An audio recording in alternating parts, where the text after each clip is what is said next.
Today we will discuss question number 9, worksheet 3, chapter 6, and the topic is compound interest, class 8 maths, DAV school. Okay, and the question is find the amount and the compound interest on rupees 24,000 for 6 months, 24,000 for 6 months if the interest rate is payable quarterly. यहाँ भी वही चीज है, अपने को ध्यान क्या रखना है कि इंटरेस्ट पेएबल है quarterly at the rate of 20 पैसा रुपी पर एनम। ओके, कुछ इसमें ज्यादा कंफ्यूज होने का नहीं है। सबसे पहले गिवन क्वांटिटी लिखने की कोशिश करते हैं। प्रिंसिपल दे रखा है अपने को कितना, 24,000। ओके, टाइम कितना दे रखा है, टी बोले या एन बोले उसको, 6 मंथ। 6 मंथ में कितना क्वार्टर होगा उसके अकॉर्डिंग लिखेंगे, तो 2 क्वार्टर होता है, तो 2 क्वार्टर लिख लो आप यहाँ पे।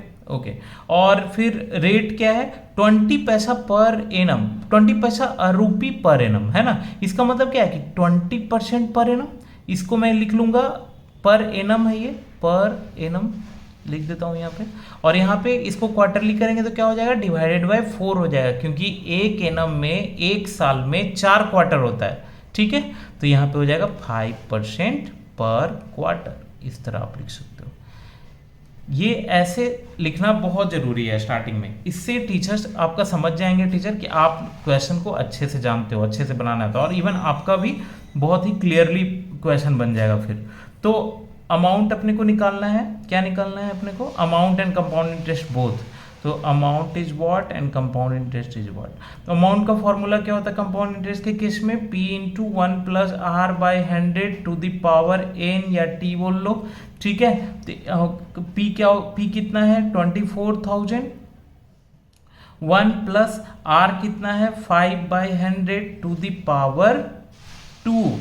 ओके, 24,000 इंटू क्या हो जाएगा यहाँ पे 21 में मैं डायरेक्ट लिख दे रहा हूँ, 21/20, 21/20 सिंपल है। 1 प्लस 1/20 का जब आप फ्रैक्शन का एडिशन करोगे और स्क्वायर करोगे तो ये आएगा 10 से 10, 10 से 10 कैंसिल, 2 से ये 120 टाइम्स कट गया और ये 2 से 60 टाइम कट गया।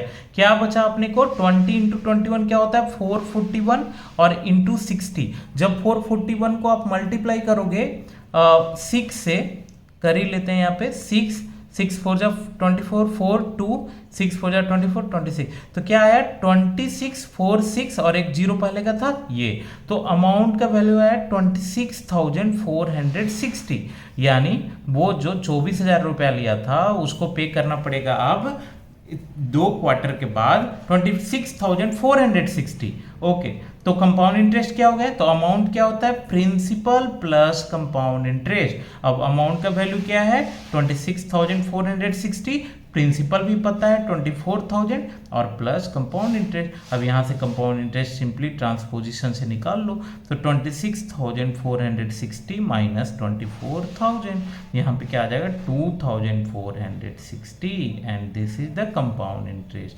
है ना सिंपल, ये कुछ नहीं है। अगर आपका कॉन्सेप्ट क्लियर है तो आप इजीली क्वेश्चन बना सकते हो। क्वार्टरली हाफ ईयरली में कंफ्यूज नहीं होना है, मैं उसके लिए पहले बता दिया हूं। आप वीडियोज को अच्छे से देखो, आपको बिल्कुल समझ आ जाएगा।